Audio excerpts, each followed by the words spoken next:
Jaya Radha Madhava Kunja Vihari Jaya Radha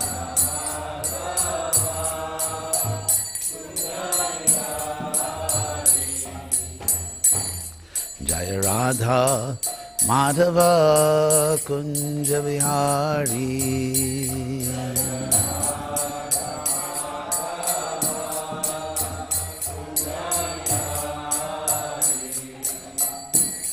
Gopi Jana Vallabha Girivara Dhari Gopi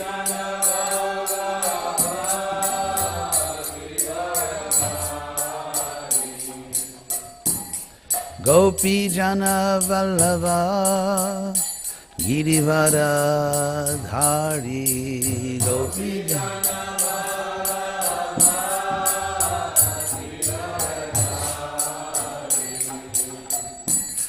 Yashoda Nandana Raja Jana Ranjana Yashoda Yashoda Nandana Raja Jana Ranjana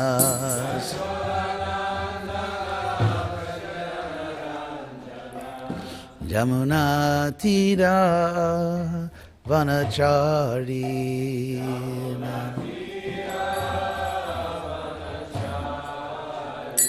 Jamuna Tira Vanachari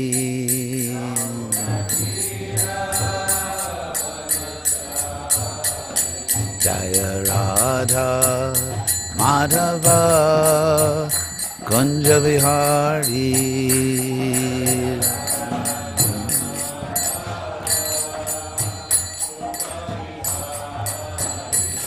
Jaya Radha Madhava Kunja Vihari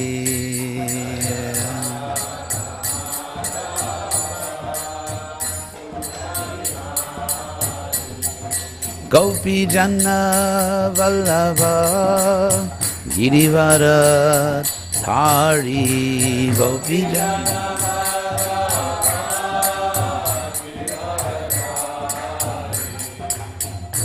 Gopi Jana Vallabha Girivara Dhari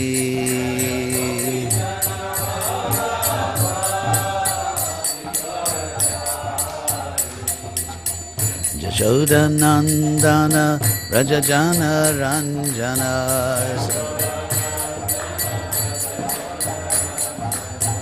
Yashoda Nandana Raja Jana Ranjana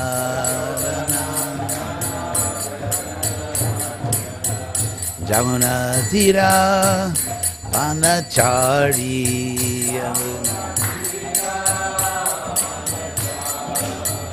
Jamuna Tira Vanachari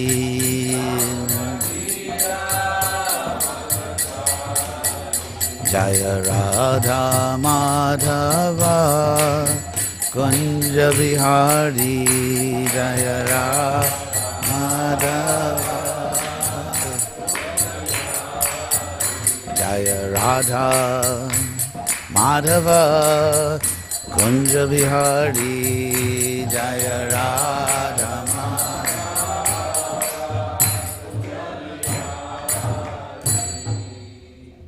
Jaya Vishnupad Paramahansa Parivrajaka Stotra Sata Sri Shilesi Bhaktivedanta Swami Prabhupada Ki Jai Samaveta Bhaktivinoda Ki Jai. All glories of the assembled devotees. Gaur Premanandi Hari Hari. So, school bells are ringing, it looks like.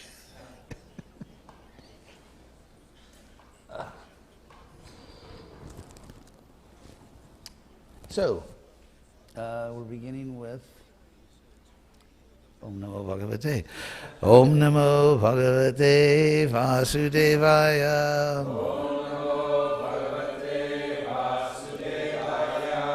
Om Namo Bhagavate Vasudevaya.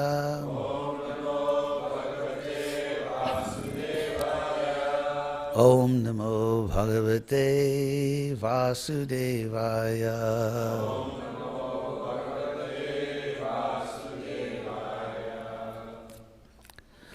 So, 1,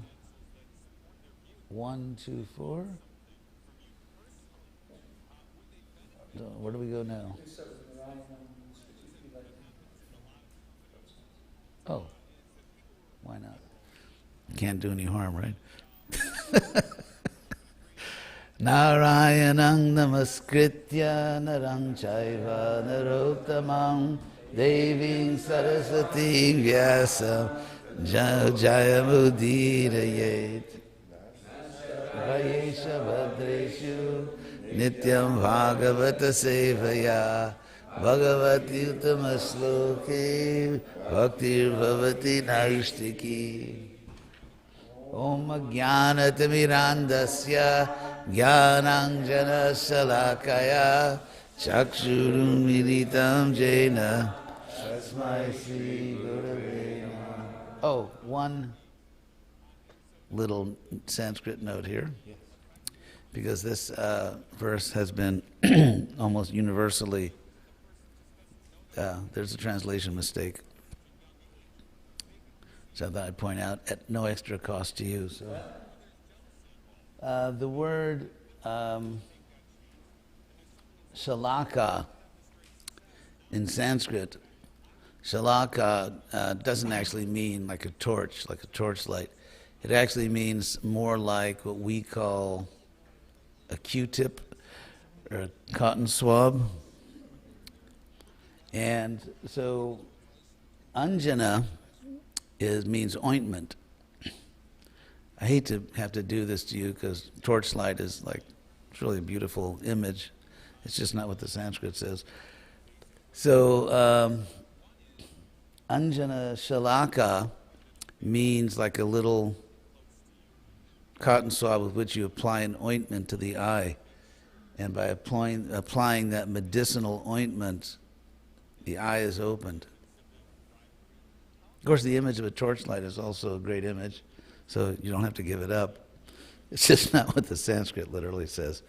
So, Om Ajnanat and Andha, I'll tell you what it means literally, because I really like the idea of seeing what the Sanskrit. I just heard I get this in my inbox every day. There's a very nice Vaishnavi lady who sends out quotes from Prabhupada every day. So just the other day, the quote was Prabhupada saying that all my students should learn Sanskrit. Of course, he very soon gave up that idea. But still, I mean, in order to preach to intelligent people, it's good to know. For example, let's say you're walking down the street and some Christian preacher approaches you, and you're in the mood for some cultural anthropology, so you don't run away. And if the person just starts, preaching the Bible, it's like, it makes one impression. But if it turns out, let's say you meet someone somewhere, and the person actually knows New Testament Greek, and is not just, trotting out all these other religion-destroying verses, but is actually saying, well, in the original Greek it says this and that, that takes the discussion to a completely different level. Obviously, the way you look at that person will be completely different. And, hopefully it'll actually be a serious discussion among reasonable people. So what this says literally is that Om Ajnana Timida. Timida means darkness. And Anda means blind. So, of one who has become blind by the darkness of ignorance is literally what it says. Because obviously when all the lights go out, you're effectively blind. You can't see.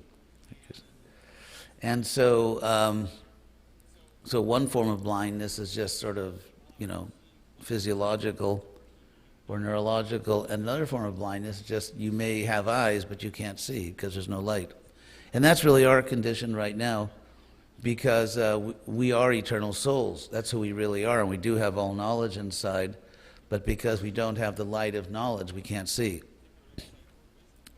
So here it says, for one who is blind by the darkness of ignorance, Om Ajnana Timirandasya Jnananjana, with the, I don't want to say Q-tip, that's an undignified translation of the Sanskrit, but with the sort of like the swab with the swab that has the ointment, the healing ointment of knowledge.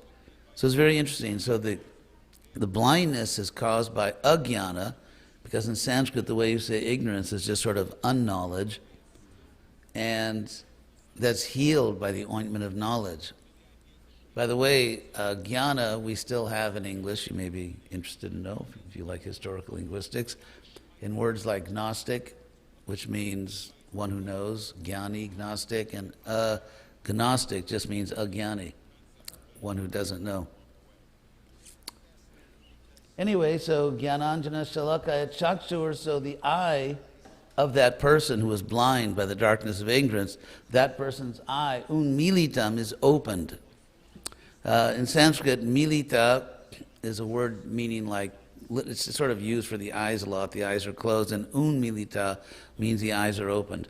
So chakshurun militam, the eye or the vision, the eye has been opened by whom?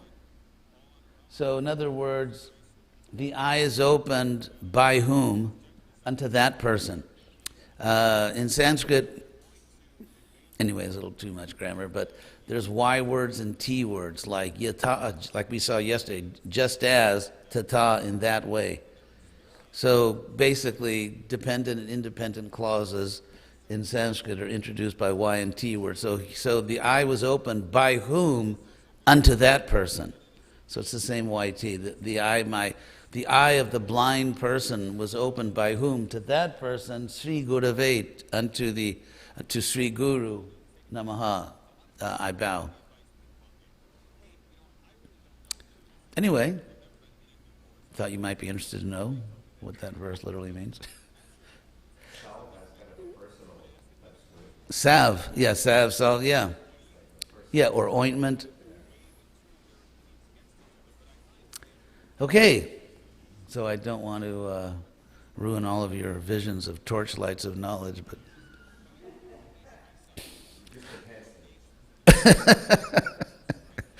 so that's the one we did yesterday, isn't it?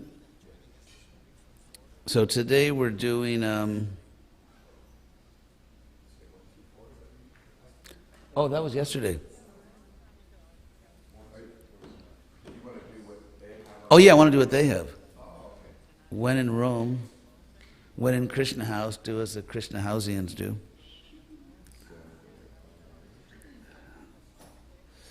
Yeah, I think I have it. No, this is the first canto. Yeah, the third canto is here. Yeah. 3:16:26. Okay.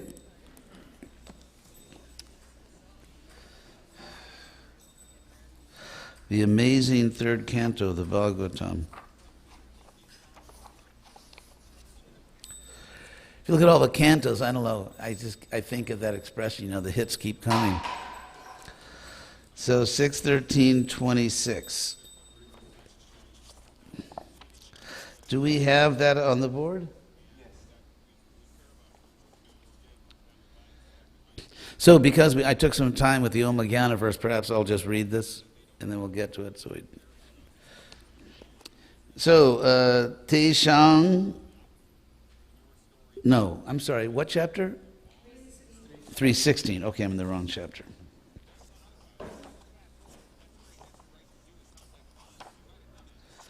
Okay, here we go, 3:16. Okay. When everything else fails, use the bookmarker. So, 3:16:26. Sri Bhagavanu Vacha. Maybe one you can repeat it one time, then I'll chant it, and then we'll go on to the verse. So, Sri Bhagavanu Vacha. Etaus Suretara Gatim Pratipadya Sadhya I'm just talking about what's going on here in the verse. Something bad's happening. Sangrambha, Sambhrta, Samadhya, Anuvadha, Yoga, Bhuya, Sakasham, Upayasyata, Ashu, Yo, Vaha, Shapo, Mayaiva, Nimitas, Tad, Aveta, Vipraha, Sri Bhagavanu Vacha, Etau Suretaragatim Pratipadya Sadhyak, Sangramba Sambrata Samadhyanubadha Yoga, Bhuyak Sakasham Upayasyata Ashu Jovak,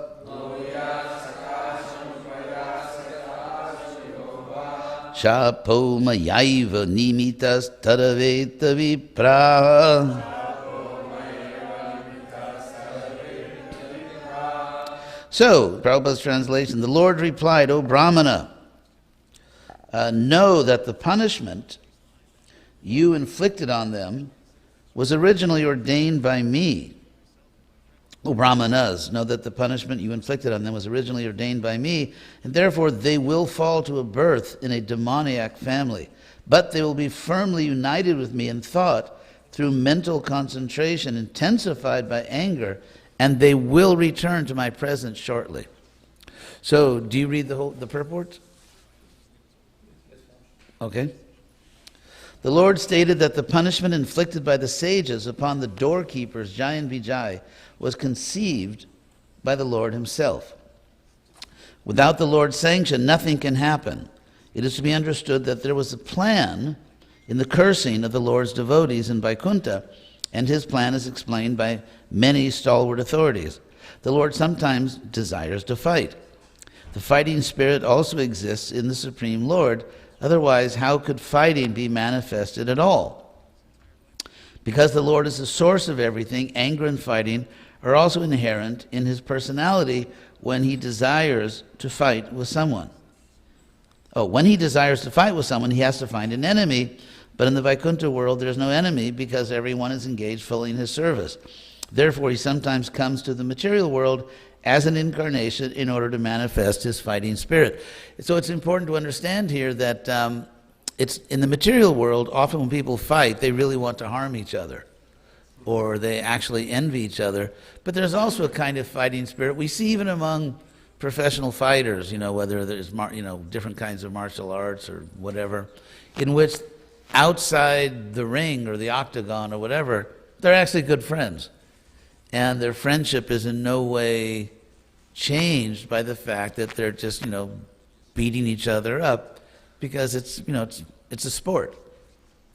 Or like in football games, so it's very common, even in this world, that people like football players that are bashing each other, or wrestlers or fighters, they're actually friends. They have, they're friends and they like each other, but it's a sport. So Krishna comes to fight not because he's envious of someone or just wants to bash someone, but because it's a sport. For example, in terms of, there's all this talk about, what is the role of the Vedic woman? Well, here's a fact for you, that it says in the Mahabharata that when Krishna and his royal, family came to visit the Pandavas in Indraprastha, the summer came and it was very hot, so they had, what we find in Mahabharata is that Krishna and his devotees, they had recreational areas, they had vacation areas. And so they went down to a vacation area on the Jamuna River, and there was a wrestling tournament. What's interesting about it is that it was a wrestling tournament among the ladies. So that's another topic for another day, perhaps, what was the real Vedic role of women as opposed to, anyway, I won't get polemical here. So, in Bhagavad Gita 4.8, this light is kind of I'll just put it here. That's fine. In Bhagavad Gita 4:8, it is said that the Lord appears just to give protection to the devotees and to annihilate the non-devotees. The non-devotees are found in the material world, not in the spiritual world. Therefore, when the Lord wants to fight, he has to come to this world. But who will fight with the Supreme Lord? No one is able to fight with him. Therefore, because the Lord's pastimes in the material world are always performed with his associates, not with others, he has to find some devotee who will play the part of an enemy. In Bhagavad Gita, the Lord says to Arjuna, "My dear Arjuna, both you and I have appeared many, many times in this material world, but you have forgotten, whereas I remember." Thus Jai and Vijay were selected by the Lord to fight with him in the material world, and that was the reason the sages came to see him, and accidentally the doorkeepers were cursed. It was the Lord's desire to send them to the material world, to not perpetually, but for some time. Therefore, just as on a theatrical stage, someone takes the part of enemy to the proprietor of the stage, although the play is for a short time, and there's no permanent enmity between the servant and the proprietor, so the Sura Janas, devotees, were cursed by the sages to go to the Asura Jana, or atheistic families. That a devotee should come into an atheistic family is surprising, but it is simply a show. After finishing their mock fighting, both the devotee and the Lord are again associated in the spiritual planets. That is very explicitly explained here. The conclusion is that no one falls from the spiritual world or Vaikuntha planet, for it is the eternal abode. But sometimes, as the Lord desires, devotees come into this material world as preachers or as atheists. In each case, we must understand that there is a plan of the Lord. Lord Buddha, for example, was an incarnation, yet he preached atheism. There is no God, but actually there was a plan behind this, as explained in the Bhagavatam.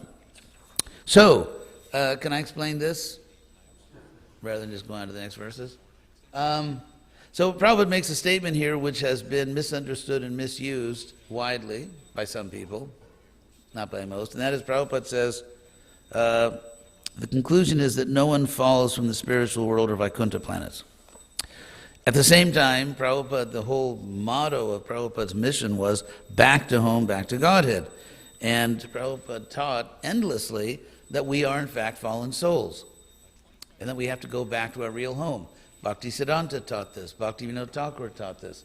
So we have this constant teaching that, in fact, we did leave the spiritual world, and yet Prabhupada says here that that no one falls. So how do we reconcile that? This is a paradox. Paradox, again, is an apparent contradiction. And it's not because of this one statement we're going to throw out 1,000 statements by Prabhupada where he says, in fact, that souls do fall. So I'd like to talk a little bit about this, since you probably, if you're in the Hare Krishna movement, you will hear all kinds of strange things from some people. So, first of all, what is the context of this story? Because Prabhupada makes a statement, but we have to understand his statement in context. And so this story, by the way, here's the third canto. This story is also discussed in the seventh canto of the Bhagavatam, this exact same story. And in that, the way that story gets launched is that Yudhisthira is speaking to Narada Muni and asks Narada Muni a question. And that question actually reveals what Prabhupada's talking about here. Because, how Jai and Vijay could fall, how the soul falls, it's not only, an issue now, it's been, people have been talking about this since Krishna was here. So, let's see. I'll get that verse for you. Of course, if someone calls me, I'll have to leave. That was a joke. And not really. Okay. Let me just pull up that verse. Here it is. Okay, the verse is Bhagavatam. I don't know if you can put this on the board. Do you have that ability? The verse is Bhagavatam 7:134. Very important verse, which explains what's going on here in the third canto.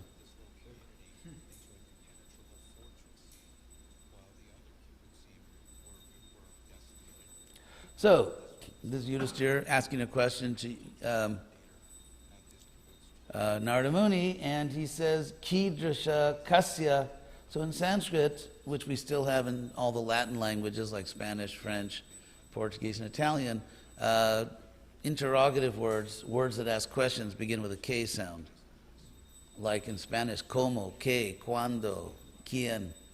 So that asking, same in other Latin languages, so asking questions with a K word comes from Sanskrit. So here these two words, kidrasha and kasya, those are question words. Anyway, what this verse means is that Sri Yudhisthira Vacha kidrasha kasya va shapo. So kidrasha, what kind of shapa, curse? What kind of curse? What manner of curse? And of whom? And whose curse? A curse of whom? And what kind of curse? Haridas Abhimarshana could afflict Haridasas, servants of Hari. Abhimarshana means afflict them or, kind of do them in, cause them trouble. So what kind of curse? Because if someone is Haridasa, if someone, we learn everywhere in Shastra that Krishna protects his devotees. And so that's the question. What kind of curse and whose curse could actually cause so much trouble to Haridasa, to a servant of Hari? And then Yudhisthira says, Ashraddheya, which literally means unbelievable. That's what it literally means, unbelievable. Avati, so an eva, which can mean like, it means like, that's how you say in Sanskrit, this seems to me. Because if you say it seems to me, you're not claiming it's true, you're just saying, this seems to me. And so the way you say that in Sanskrit is often with the word eva. So he literally says, abhati means appears. This appears unbelievable. Or this seems unbelievable.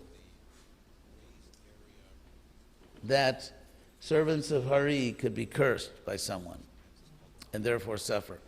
So, Ashraddheya Eva Bhati, this seems unbelievable that Harer Ekantinam Bhavaha, that there could be bhava, material life. And I'll explain how that means material life. Bhava means material life for, there could be period for those who are Ekantinam, who are pure devotees. Who are pure devotees of Hari.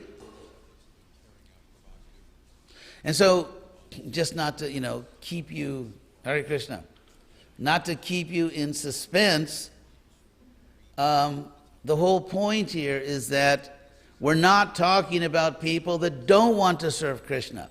We're not talking about people that leave the spiritual world, as Prabhupada said, because they're envious of Krishna or because they want to enjoy without Krishna. That's not what this story is about. And when Prabhupada says the conclusion is that no one falls from Vaikuntha, he means people who are trying to serve Krishna. People not only who are devotees of Krishna, but pure devotees. Because the word eka means one. The word eka means one, and ekanti means those who only have one purpose in life,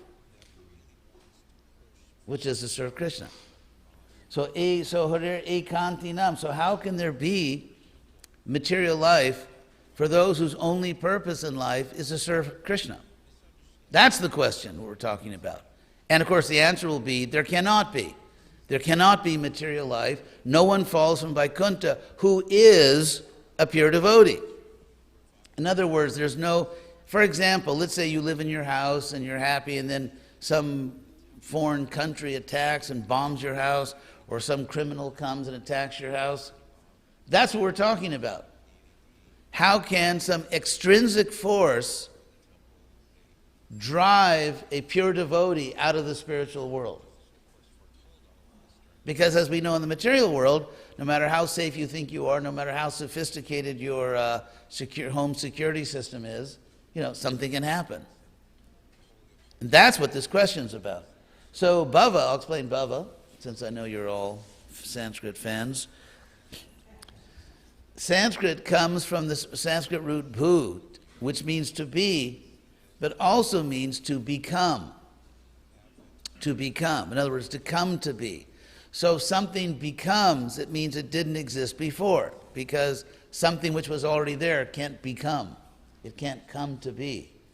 And therefore, in sort of shorthand Sanskrit philosophical jargon, bhava means the material world where things come to be, because they didn't exist previously. But since in the spiritual world everything always existed, since everything always existed in the spiritual world, nothing becomes. It's all there. And so therefore, bhava, literally becoming, is just shorthand for the material world. Thought you would find that interesting. There's a lot here in the books, actually. Yes?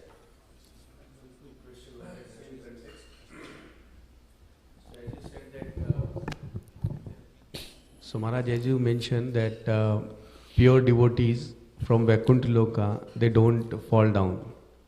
And at the same time, we are also coming from there. And that is why it is said that go back, means... Yes. So is that mean that even in Vaikuntha Loka we have pure devotees and not so pure devotees? No, because you don't get back unless you're fit. So then how come... Because if someone has just a very slight... it could be curiosity about the material world. It doesn't mean that, I want to go to some planet where I can, kill people or something, or where I can hate God. It can just be that it can be curiosity. So Krishna is the Supreme Personality of Psychologist. And if Krishna knows that the soul has a little tendency, it's not the soul, starts like a barbecue with meat or something in the spiritual world, or someone stands on a Vaikuntha street corner and starts preaching atheism. So, this argument, there's no Maya in the spiritual world. Yes, because as soon as you have even the inclination, or even a slight inclination, Krishna facilitates it.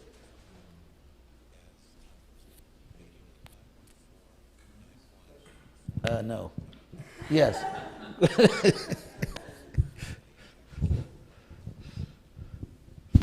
So I was curious, there's many exalted gurus that have the opposite understanding of what you're saying. So what's the nice... Well, for me, there are many exalted gurus, but there's only one founder acharya.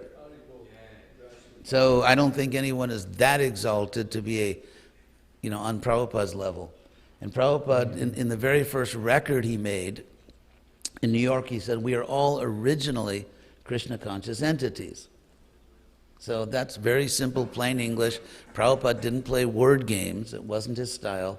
So what's the disposition? Let's say your guru believes the opposite. But I think that according to our Shastras, if you understand by clear arguments that, how else do you understand that? What did Prabhupada call his magazine, the official magazine of the Hare Krishna movement, Back to Godhead? So do I think any ISKCON guru is more intelligent than Prabhupada? No, I don't. Do I think that, never mind what Prabhupada said, here's some other person? No, I don't think that either. In fact, we wrote a book on this. It's like they say, if everything else fails, read the instructions. And many years ago, we published a book called Our Original Position, which forms this brilliant acronym, OOP.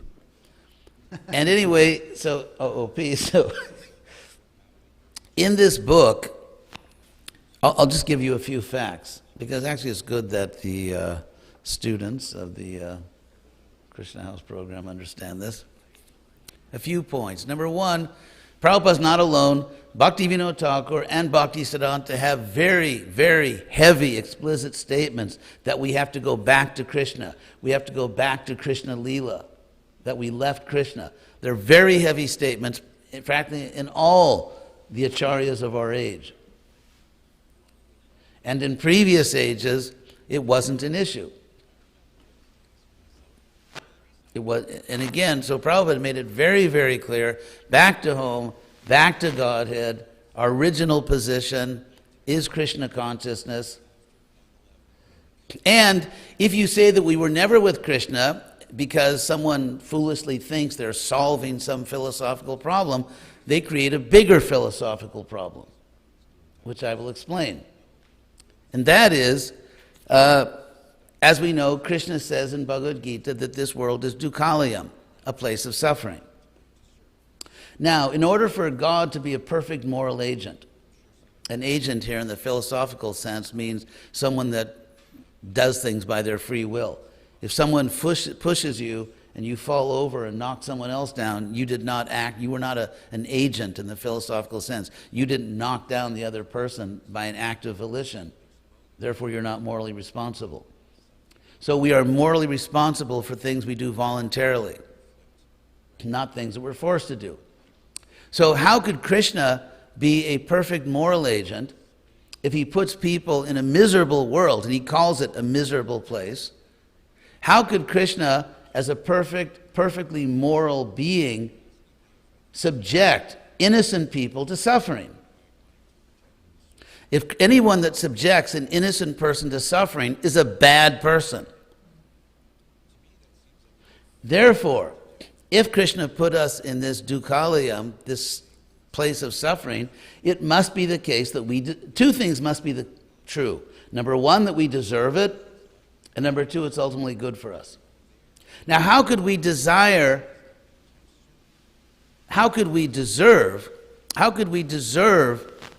to be in a miserable place if we didn't choose it? Therefore, we must have chosen to be here, because if you don't choose it, how are you responsible for it? If you're walking down the street and let's say suddenly there's an electric storm, you didn't choose to be in that situation. If someone's, I don't know, like a hurricane chaser or something, that's maybe something else, but cyclone chaser. But so therefore, here's another logical point. So first, we can only be responsible for our suffering in this world if we chose to come here. And our choice can only be considered valid if we knew what the other choices were. If you go to a restaurant, you choose something, but you know what the other choices are. How can you be responsible, as a logical principle, how can you be morally responsible for something you didn't choose? And how can it be a real choice if you didn't know what the other options are? So if you never knew Krishna, how did you know the options? If you didn't know that there's a Supreme Personality of Godhead, if you didn't know there's a spiritual world, if you didn't know that there's such a thing as pure devotion, how could you be responsible for coming here?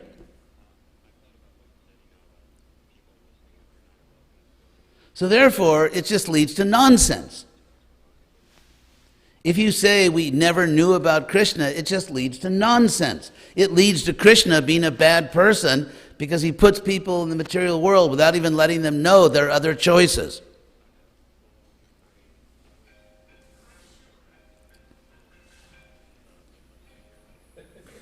Okay, I guess it's time to dance. Anyway, another point. Another point is that there are some people who are so foolish, they even say that, sort of as a corollary of this nonsense, that our spiritual body didn't always exist. And so it's like when someone's on their way back to Godhead, an order comes in to the spiritual world. Okay, I need a squirrel, I need a gopi, I need a, and then they make the spiritual body. Have you heard that one? That our spiritual body, because if our spiritual body always existed, that would indicate that we always had a relationship with Krishna. And why would Krishna manifest our spiritual body in an eternal relationship but never let us know about it? Like, you actually have a spiritual body, but I'm just not going to tell you have it. So again, more nonsense. And if, as some gurus have preached, that our spiritual body is not actually eternal, then it leads to even a bigger nonsense, which is that in the Bhagavad Gita, after Arjuna gets through his I'm not going to fight and all that, and Krishna says, seriously? It's very interesting. If you read the Bhagavad Gita, Krishna's first response to Arjuna's decision not to fight is, seriously? like, hello, Arjuna, wake up. And then he sees that Arjuna doesn't wake up and says, okay, we got to do philosophy. But Krishna's first thing is just, get serious, Arjuna. I mean, this is silly. So anyway, so when Krishna actually starts his teaching, what's the first thing Krishna teaches in the Bhagavad Gita? Ontology. Ontology is the branch of philosophy that deals with the nature of existence itself. And the first thing, practically the first thing that Krishna teaches Arjuna is that in this world, or anywhere, there are only two kinds of things. Only two kinds of things exist. And that's in the verse, Nasato vidyate bhavo. One type of existence is things that did not exist in the past, exist now, but will not exist in the future. In other words, material objects. The second kind of thing is things that always existed in the past and will always exist now and will always exist in the future. That exhausts the whole catalog. There you have it, a 2-item ontology catalog. There's no third type of thing. In fact, to emphasize that this is true, that there are only two kinds of things, spiritual things and material things, Krishna, although he's Vishnu Tattva, we are Jiva Tattva, Krishna includes himself along with the Jiva in this ontological list. Krishna does not even give a separate category for himself because he says, Nate vaham jatu nasam. Never was there a time when I did not exist, na tvam, nor you. In other words, in terms of the philosophy of existence and time, the philosophy of time, Krishna puts himself in the same category as us. There's not even a separate category for God, which emphasizes there are only two categories. So, if you didn't have a relationship with Krishna, or if you didn't have a spiritual body, and then you get one, that would be a third category which Krishna doesn't accept. That third category would be things that didn't exist in the past, don't exist now, but will exist in the future, and will exist forever in the future. There is no such thing. And so, as they say, well, maybe this is rocket science, I don't know. So therefore, if we could actually not be silly and we can instead be philosophical, we will understand that Prabhupada got it perfectly right. And that in fact, we are going back to home, back to Godhead. Further, there's one last thing and then I'll throw another pitch in. Further, there's only one place in the Bhagavatam where Krishna actually talks about this. There's one place in the Jiva Goswami stated that the Bhagavatam is our most important Shastra. And there's only one place in the Bhagavatam that Krishna directly addresses this issue. 4th canto, chapter 28, text 53 and 55. There, in the Puranjana story, which is an allegory, a symbolic story, and Narada says it's an allegory, in the Puranjana story, and then after Narada tells the story, he then reveals what all the symbolism is, or what all the different elements in the story, what they actually represent. And so he states that the Puranjana is the soul. Actually, Puranjana is next life as a queen, that represents the soul. And the unknown friend, Agyata Sakha, the unknown friend who comes to the grieving lady is God. And the story is, it's a great story. When I first read it, I read it when literally the day the book came out. I was in Mayapur, and they delivered the first copies of that volume of the 4th canto. And I was in Calcutta, as we often were, waiting for a flight back to the west. So often you go during the day, get a taxi to Mayapur to Calcutta, and then you just sort of wait in the Calcutta temple for your flight.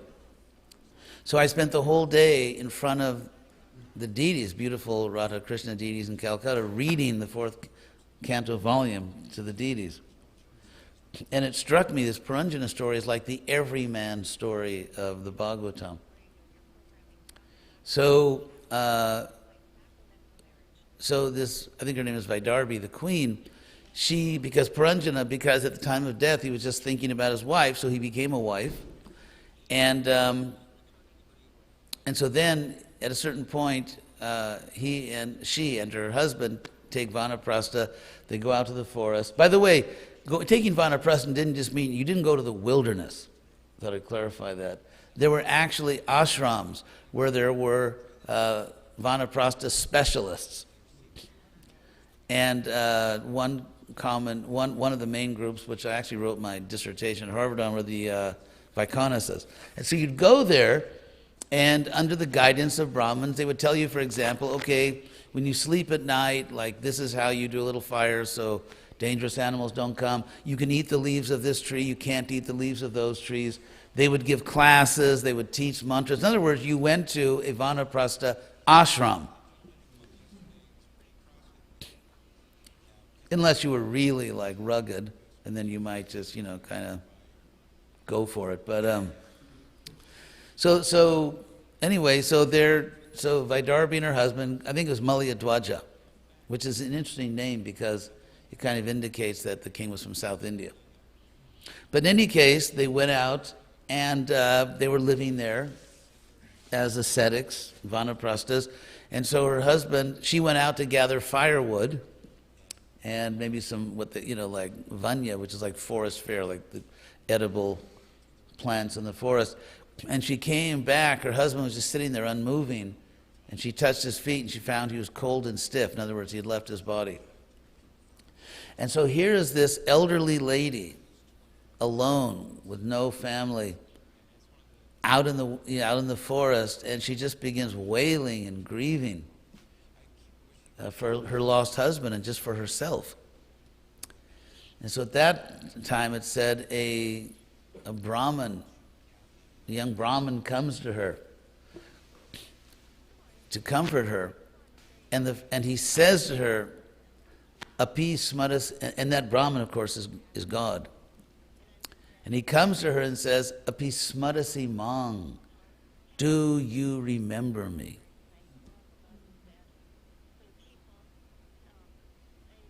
Do you remember me? Api can mean different things in Sanskrit, but when it's the first word of a sentence, it makes a sentence a question.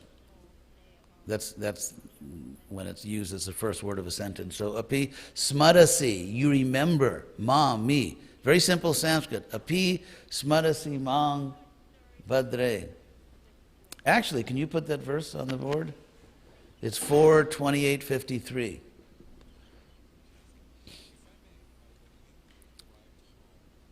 If everything else fails, try philosophy. I mean, our philosophy. Okay. Api smarasi. Oh, actually, I'm sorry. He says, do you remember the soul who is me? I mean, he's talking about himself. Api smarasi chatmana. And do you remember the soul, the super soul? Because Narada personally explains in the Bhagavatam that soul here means the Lord. Do you remember the soul? Abhigyata sakang, your unknown, in the sense of forgotten friend. So obviously, because that's one way of saying forgotten, because if you say, do you remember something, which is, you can't remember something that you never knew. You can't say, do you remember that place you never went to? Do you remember that person you never met? It's nonsense. So in Sanskrit, if you say to remember something,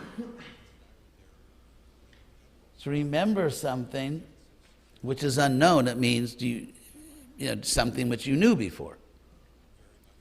So api smarasi chatma, do you remember the super soul, the soul, the unknown friend, O friend? In other words, he's saying, you are my friend as I am your friend. Do you remember your forgotten friend, my friend? So it's very poignant. Avigyata sakang sake hitwa mam. And here's the killer. I mean the illuminator. Rejecting me. We were never with Krishna. We never rejected. No, here it says hitwa mam, rejecting me, leaving me. That's what the Sanskrit verb is. This is not esoteric Sanskrit. This is exoteric Sanskrit. Very simple, plain, direct Sanskrit. Hitva mam, rejecting me, leaving me, padaman vicham, searching for a home somewhere else.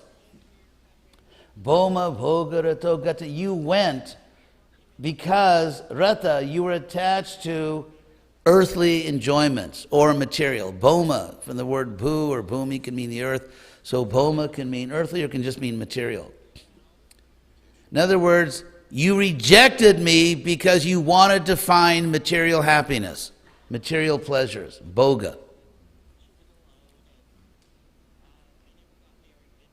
So I don't know how it could be more explicit. Unless someone is just determined to be foolish. Yes.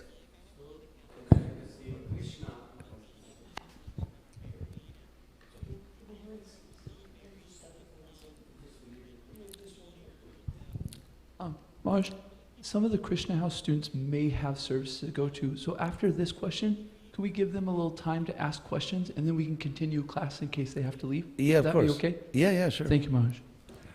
We aim to please. We want satisfied customers. So one last question on this same topic, Maharaj. So why Krishna, the same Krishna, in same Bhagavad Gita, in chapter 15, say, Yad Gatvana Nivartante? Yes, because you can't go back to the spiritual world if you're not here first. People who are in the spiritual world can't go back to it. Krishna is speaking Bhagavad Gita in the material world. He's speaking to conditioned souls. He's not speaking to people in Vaikuntha. So Krishna, Jadgatva, is that the verse you're saying? Yeah, Nivartante means to return. To go back somewhere. That's the verb he uses. So it would be absurd to tell people in the spiritual world, once you go back to where you already are, common misunderstanding, but kind of a, it's so clear. Do you understand? What? We didn't get it. So Krishna is saying, once we'll go back, we won't come. He's talking to people who already have fallen into this world. He's not talking to people in the spiritual world. If you are hearing Bhagavad Gita, you're already down here. You've already fallen. Krishna doesn't say that once once you're in the spiritual world, you never come. That's not what he's saying. That's not what the Sanskrit means. Do you understand? I don't know how to make it more clear. It's like if I say, when are you going back home? How could I say that if you are home? If you go to your house and your family is there, you don't say to them, when are you going home? Because they are home.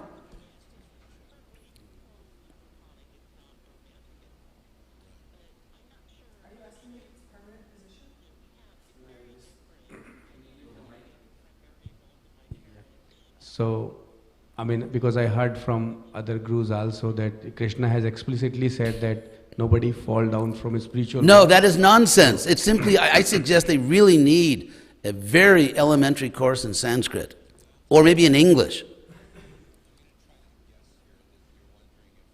Krishna explicitly says that if you are in the material world,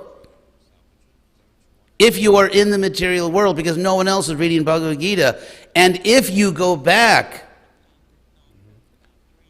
to the spiritual world, you don't again fall. That's what he's saying. It's clear in Sanskrit, it's clear in English, and it completely baffles me how anyone could just not be able to read simple English. Okay, you don't know Sanskrit, look at the English. Krishna is saying, Nani Varta, they don't come back. How can you come back to where you never were? I can't go back to Albania because I was never in Albania. You can't go to the spiritual world if you're already there. I can't say to you, for example, could you please go to the Dallas temple? You can't go to some place you already are. This is like elementary school English.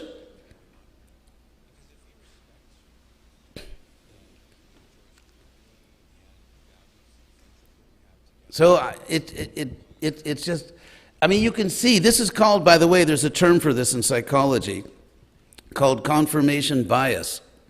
It's a well-known psychological phenomenon that if someone is determined to believe something and they read counter-evidence, they filter out the counter-evidence.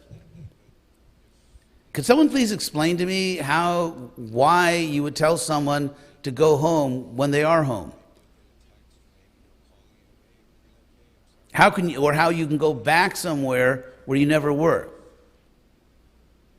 So to say that Krishna says no one falls in the spiritual world is a gross and just almost unbelievable twisting of what Krishna actually says.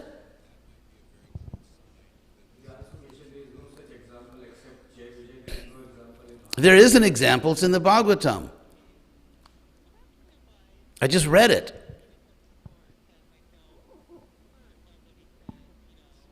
I just read it.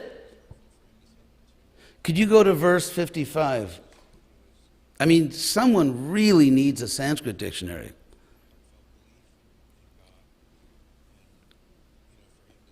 Krishna says again, Sa twang vihayamang, you rejecting me. I mean, if you want, I could bring my computer and get out a Sanskrit dictionary. This is ABC. In 53, Krishna said, hitwa. Both these words are from the root ha, which means to reject, to leave, to abandon. And here, because the first one is hitwa, twa is the indeclinable participle, having done something. And in Sanskrit, because this has the prefix v, it takes a different form of the indeclinable participle. This is really like ABC. Krishna says, you rejecting me. I mean, do you see that? It's like right in front of your eyes. No, there's no but. And Krishna says satwam, which in Sanskrit, that's how you say, you are the one who rejected me. So what was your point? No, but Narada is not explaining.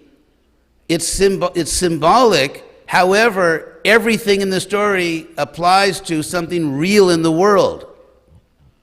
Is there any other real example in Bhagavatam? All the examples are real. Narada gives a whole catalog. Puranjana is the soul. Vaidarbhi is the conditioned soul. Narada explains what and this Brahman is God. So now in the case of the symbolism, for example, the city of nine gates, which is an ancient metaphor, ancient Vedic metaphor, it's the body that has, 2 eyes, 2 ears, 2 nostrils, the mouth, and 2 below the belt. Those are the 9 gates. Those are the 9 gates. So in that case, a city is not actually a city, it's the body. But in the case of these people, these 2 people who are talking to each other, they're real persons. It's not that Vaidarbhi is actually a chariot. And the Brahman is actually, a ladder or something to get off the chariot. Narada explained you don't have to wonder about the symbolism because Narada explains it. And so Vaidarbhi represents a real person, represents the soul. And Krishna himself tells you the symbolism of the Brahmana in the verse I just read. He says, I'm the Atma, and which Narada explains is the supreme soul. So how are you going to, as Prabhupada would say, screw out some other meaning? We know what the symbolism is. The Brahman is God. That's the symbolism. And Vaidarbhi is the eternal soul. So it's God speaking to the soul and saying, you rejected me.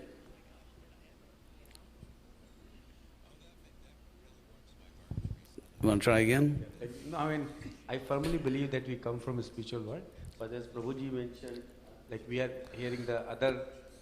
Yeah, so unfortunately, some people claiming to be representatives of Prabhupada, change what he said. They ignore 1,000 statements from Prabhupada that we come from Krishna, and because Prabhupada says one thing in a story which is about pure devotees leaving Krishna, they reject 1,000 statements by Prabhupada. Not very good scholarship, is it? Further, Prabhupada said when it comes to evidence, the highest authority is Shastra. Here is Shastra.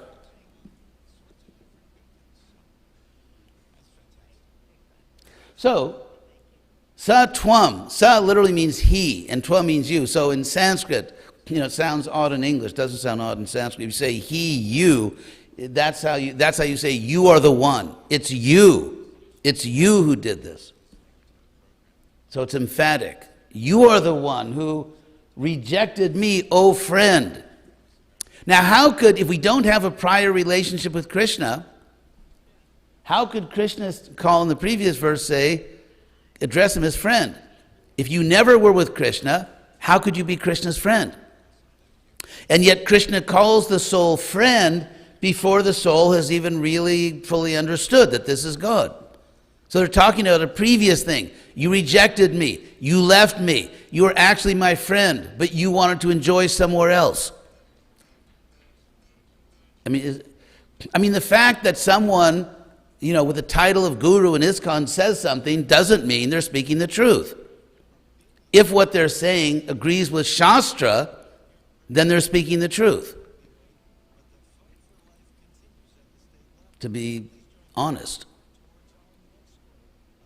And since Prabhupada said 1,000 times that we have to go back to home, back to Godhead, we're all originally Krishna conscious, I personally don't think it's the duty of a bona fide guru to contradict Prabhupada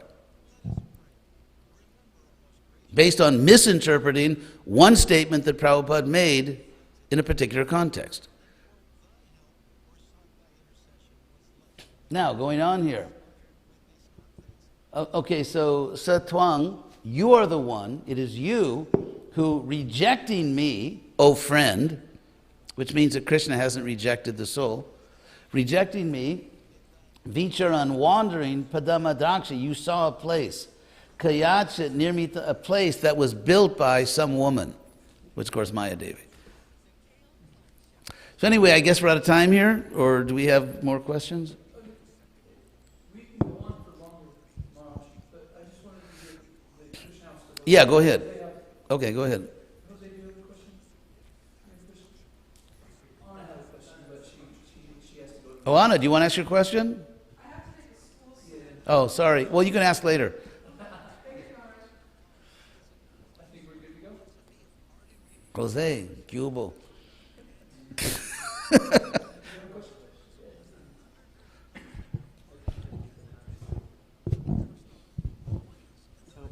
Ever since I started in the movement, I had the question, like one of my primordial question was like, what's the situation of the conscious soul between the time of death and birth? Oh. Is it that, because We don't really have explicit information on that. We know that what Krishna does say generally is that you take another body. He says it right in the beginning of the Gita. Dehi nosmin jita dehi kumarang jovanam jarata ta dehandra prapti. Similarly, you take another body. So exactly what the mechanics are of how you take another body is not really there. And I prefer personally just not to speak on it if it's not in Shastra. I mean, what we do know is that we get another body. So exactly the technical thing, that's just the technical thing. It's like, let's say I buy a new car. Or let's use Krishna's image. Let's say I buy some new clothes. Sannyasis are really into clothes. So let's say let's say I buy some new clothes, or then I go to the store. Now there's a whole process by which the clothes were manufactured by, child labor in Southeast Asia. Just being sarcastic here. So let's say you go to the store and you buy some clothes. There's a whole process, like cotton was grown, or synthetic fabrics were produced in a factory. They were shipped to a certain place. They were, there was a designer. There was a designer for the clothes, and then there's a whole complicated industrial process that I could not care less about. I just want to buy the clothes. Like I need a shirt. And so it's something like that. There's obviously a very complex, sophisticated process by which your next body is determined, manufactured. The DNA is produced, and then the soul, you pop into it. But that's just the mechanics of it. It's like that's the industrial part. Yes, you had a microphone? Okay, maybe one follow-up and then you. So, it's like when I've heard that when you die, the last thing that you think is what's going to happen. Another commonly misunderstood statement by Krishna. I'll explain what Krishna actually says. It's not like, let's say your whole life you were like a very serious devotee, and then for some reason, the last thing that happened, you say, oh, shit, and then... or let's say someone has had a pretty mundane life, but then at the end, just Hare Krishna, boom, and off you go. No, Krishna is not a fool. He ain't no fool. It's Krishna. So what does Krishna actually say in the Gita? He says, yang vapi smaran bhavam. Whatever bhava, whatever state of existence, whatever state whatever, means whatever, yang vapi, smaran bhavam, remembering whatever state, remembering which, tyajati ante, one gives up, ante, at the end, kalevaram, the body. Tang evaiti, which in Sanskrit means in each and every case. Tang evaiti konteya, eti means one achieves or one goes to that state, without exception. Why? Because sada tad bhava bhavita, because during one's life, one was always cultivating that state. So what happened, Krishna's not talking about literally the last word you hear or the last thing you see.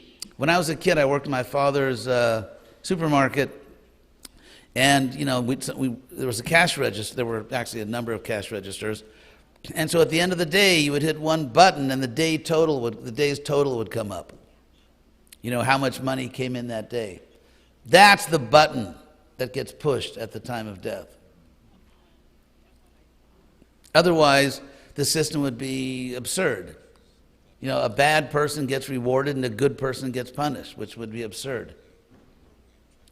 And so the word is sada tad bhava bhavita, because one was always cultivating that state, always. In other words, during your life. So Krishna consciousness is actually reasonable. It's not that we just throw reason aside and accept all these doctrines. It's completely reasonable. Yes? Krishna Maharaj, thank you so much for your illumination. Really beautiful.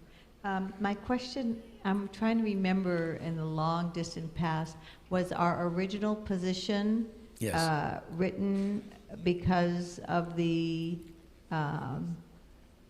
document that was written, not a leaf falls? Yes, and the funny thing about that is how the heck did they know that leaves don't fall in Vaikuntha?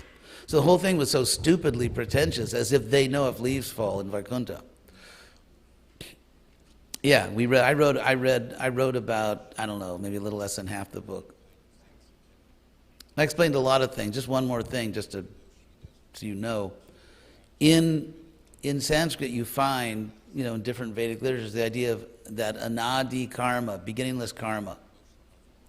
So you can say, if we were with Krishna, how could we have beginningless karma? what I explained there exhaustively is that if you look at the Bhagavatam, the Mahabharata, the Upanishads, the Gita, all Vedic literature, what you find is that whenever words denoting absolute time frames are used about the material world, they're never used literally.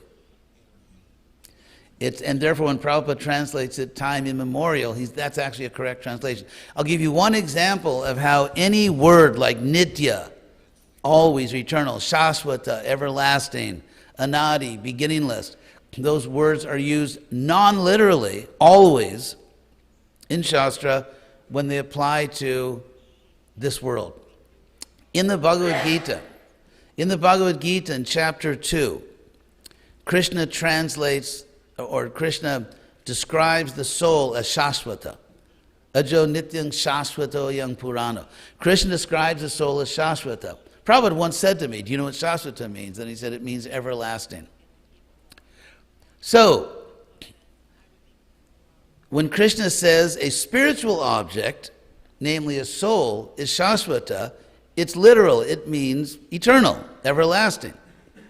However, Krishna uses the exact same word in chapter 6 of the Gita to describe something which he states explicitly begins and ends. And that's in chapter 6 of the Gita, where he's talking about the fallen yogi. What happens to a fallen spiritual practitioner? Ayati isha dayope, to Arjuna's question. And so Krishna says that if someone was a sincere practitioner, but fell down from their practice, then in the next life, he says, they go to these higher planets, prapya, achieving, punya kritang lokan, the worlds of literally of pious actors, achieving the world of pious actors, and ushitva, dwelling there, shashwati sama, for endless years, eternal, everlasting years. And then he says, then suchinang, srimatang gehe. Geha means griha, it's a direct synonym. So in the home of suchinang, suchi, decent, pure people, suchinang srimatang, or very fortunate people that can, facilitate what you need to do. Suchinang srimatang gehe, in such a home, yoga brashta vijayate, one fallen from yoga takes birth. Now in these verses, Krishna says that your time in those punya kritang lokan, in those worlds of pious doers, pious actors, it begins achieving there. You were down in this world, you fell down from your spiritual practice, so then you achieve, so there's an absolute beginning point. And after dwelling there, ushitva, for endless years, you come back down. So it's very clear, beginning and end, and yet Krishna describes it as endless years. Using the exact same word he uses to describe the eternal soul that never begins and never ends. Natvevaham jatu nasam. And so here you can see that when Krishna uses the exact same Sanskrit word to refer to something which is a spiritual entity, a soul, the word is literal. And when the same exact word is used to describe something in this world, it's not literal. It's just figurative. It's not, it's actually temporary. And you find that throughout the Vedic literature. So if you talk about anadi karma, it doesn't mean literally it has no beginning. Because if it actually had no beginning, how could you ever have made your first decision? How could you choose something if you were never doing anything else? How could Krishna's statement in the Bhagavatam be true, where Krishna says, rejecting me? If you've always been in this world, you never rejected Krishna. And how could you reject something you never knew? If I go to a restaurant and someone says to me, oh, why didn't you order the baked potato? It wasn't on the menu. I didn't reject the baked potato, it wasn't on the menu. Or if I go there and the menu's in Turkish, with no English translation and no one in the restaurant speaks English, I'm not choosing anything because I don't understand it. I don't know it. You can't reject what you don't know. How can, as Krishna says, how can you reject Krishna if you never knew Krishna? And so this thing that we were never with Krishna, not only does it not solve a philosophical problem, it makes it much worse.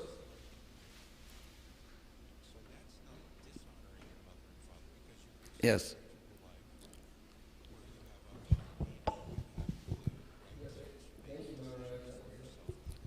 Wonderful, wonderful destruction of that philosophy. We were in Mayapur. We had a very long discussion with one devotee, and he was really fighting us hard on it. So we wish we had you there. He kept saying, I have a Sanskrit verse that you can quote that defeats that. I remember reading this in the Bhagavatam later on after that, thinking this is the verse. But you brought it up nicely. But one logical point I thought about in terms of that argument is that if you can confirm it, that in the material world there's time, we're temporary. Everything is temporary in the material world, whereas in the spiritual world there's no sense of time, it's eternal. So if we have the sense of being here eternally in the material world, but in the spiritual world, having once been there, it's like you never left because there's no sense of time there. Yes. So that means yes. You even if you're here eternally, when you go back to Godhead, it's like you never left. So in one sense, it kind of... Yes. And also, another point in that same vein is that the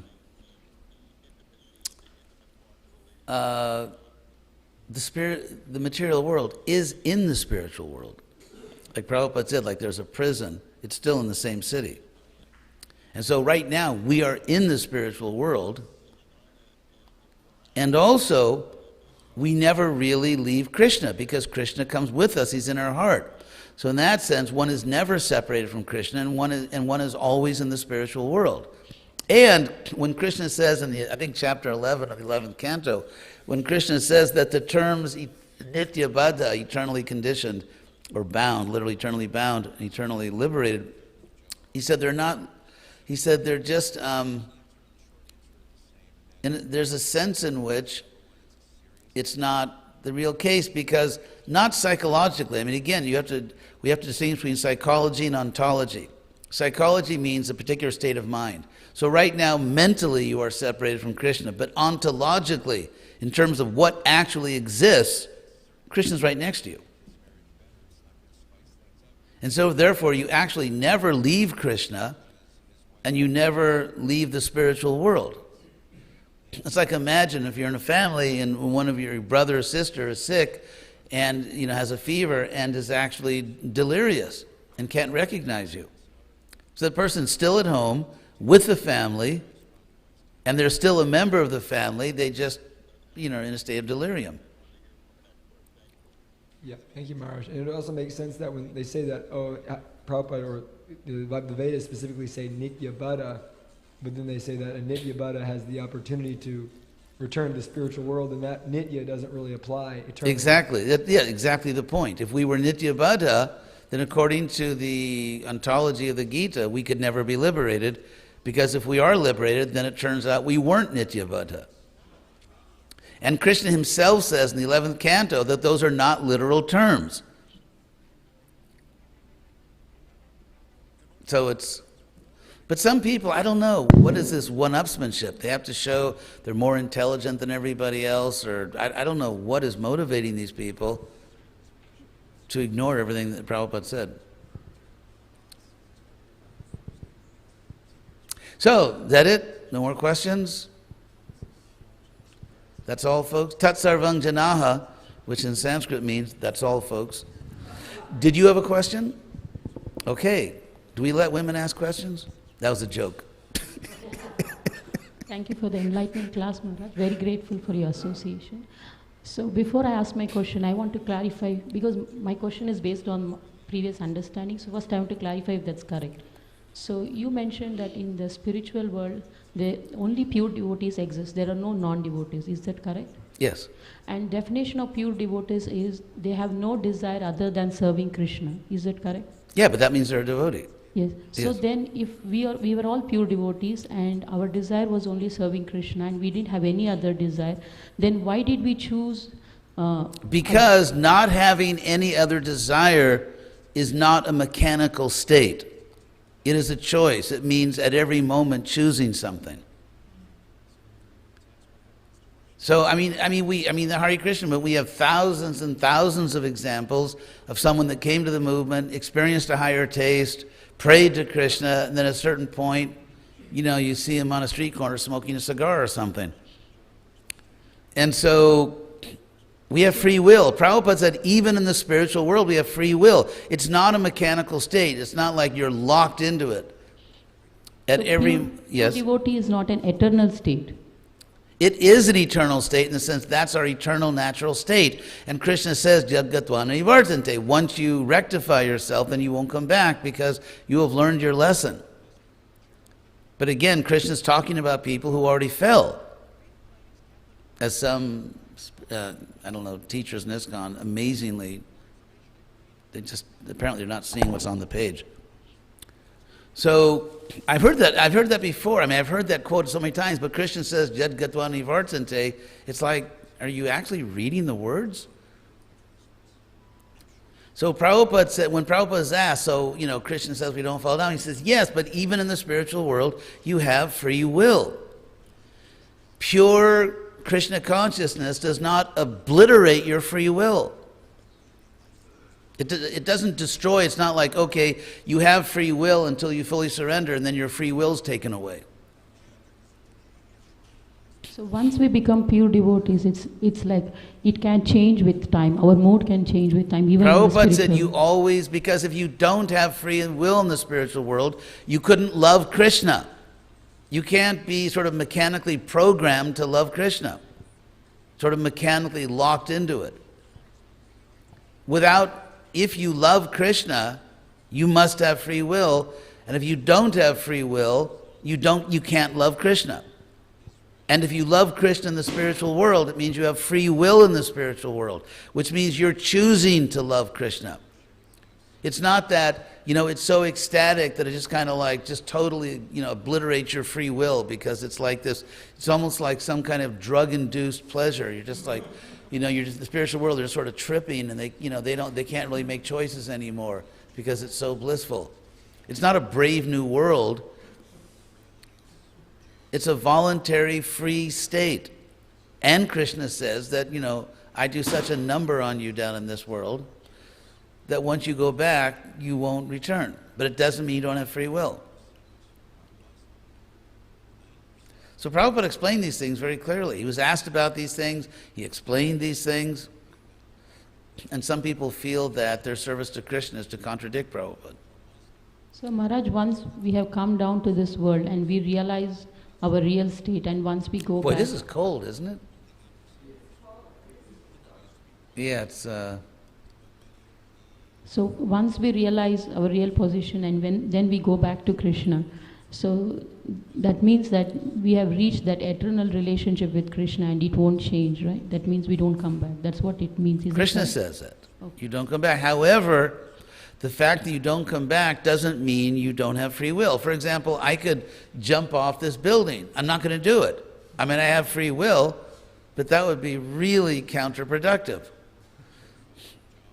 So to say that, you would reach a certain level of understanding, you just don't want to do things. In a sense, they say you don't appreciate something till you lose it. Some souls need the experience of losing Krishna consciousness, and then, they'll never give it up again. We see that in relationships. Sometimes there's a couple, let's say a man can have a good, faithful wife, but he can't appreciate it. And then, he may do something he shouldn't do, and, some men just kind of like remain stupid. But some men, they realize that I had a great thing and I foolishly didn't appreciate it, and they come back and they're faithful. It's very simple psychology. This is not some kind of mysterious, mystical thing. It's just the most simple, common psychology. Thank you, Maharaj. You dissect everything so nicely and explain, so it's very clear. Thank you. My pleasure. Con mucho gusto. So, yes. It was wonderful class. Thank you very much. Highly philosophical. If, with your kind permission, if I may share something that I heard from a devotee. So he gave totally different perspective regarding the jiva issue. So he said, you know, just like if I'm suffering from dengue or malaria, instead of wasting time, you know, thinking about which mosquito bit me. So right now the need of the time is to, you know, just cure the dengue, get out of... Yes, Prabhupada said that. When Prabhupada saw that some of his disciples just couldn't get it, he said, well, don't worry about that, just try to go back to Krishna. By the way, that's what Buddha said. Buddha, it's sort of a variation on a very famous statement attributed to Buddha, where he refused to talk about metaphysics. In other words, Buddha never said there's no God, and Buddha never said there's no soul. He just said he didn't want to talk about it. And he gave the example that if you're shot with an arrow, you know, first just get the arrow out and don't worry about who shot it. My answer is, I want to know both. I want to get the arrow out, but if there's some active shooter in my neighborhood, I think I want to know about that. And so therefore, if someone gets shot, for example, they don't just call an ambulance, they call the police. So, yeah, I very much, and Prabhupada did talk about how we came. He said, because we became envious of Krishna. But when Prabhupada saw that some of his disciples just couldn't understand and couldn't accept, which just hasn't changed today, some people just don't get it, then he said, okay, then just go back to Krishna, don't worry about it. But to people who were not incapable of understanding what Prabhupada was saying, he did explain how we came down here. And to people who couldn't get it, he said, just go back to Godhead. Another point that comes to my mind is, Maharaj, like, if we are spirit souls, and Prabhupada says at one point of time, Krishna became many. He created all of us. So... Well, it's not a point in time, we're eternal. Krishna says, never was there a time which we didn't exist. Yeah, but in one of the lectures, I remember Prabhupada said, Krishna wanted to enjoy, so he became many. Yeah, but that's just figurative language. In other words, Krishna eternally wanted to enjoy, and therefore he has eternally manifested souls. So if I say, I want something, therefore I did this, it's you could say, well, it happens in material time. First there was a time when I didn't have it, and then I wanted it, and then I got it. But that's not spiritual time. Krishna has always wanted to enjoy with other souls, and there never was a time when he didn't want that. It's not that for the first, I don't know, trillion years he was alone and he kind of got lonely, so, you know, no, it doesn't happen in material time. So, one question and one comment, Maharaj. So I was just thinking, let's say at one point of time, you know, even if it is figurative, let's assume that we were, you know, created at one point of time. So, as Bhagavad Gita says in 15th chapter, this is a reflection of the spiritual world. So, wouldn't Krishna be considered partial if few souls were created in the spiritual world and few souls, you know, yes, yeah. is advocated if by Krishna, let's say, eternally placed something because if something's beginningless, it can't end. Yeah, if karma is actually beginningless, according to the Bhagavad Gita, it can't end. Because only these two types of things. Things that never begin, never end. So that would mean we could never be liberated, which is absurd. So yes, and also, it's not that, you know, Krishna just discriminated. Krishna says in the Bhagavad Gita, Samoham Sarvabhuteshu, I'm equal to all creatures. I don't favor anyone.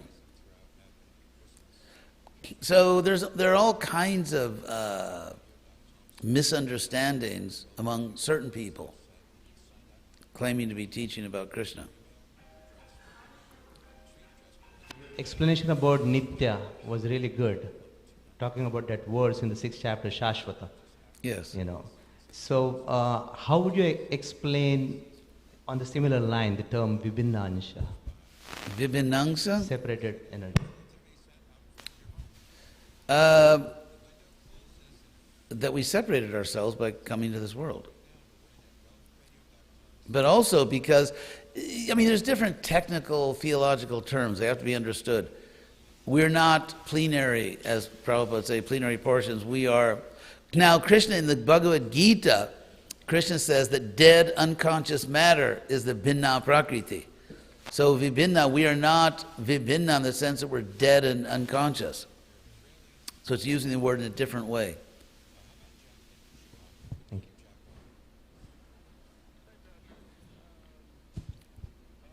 That's it? Okay, I'm good to go. Thank you all very much. Hare Krishna.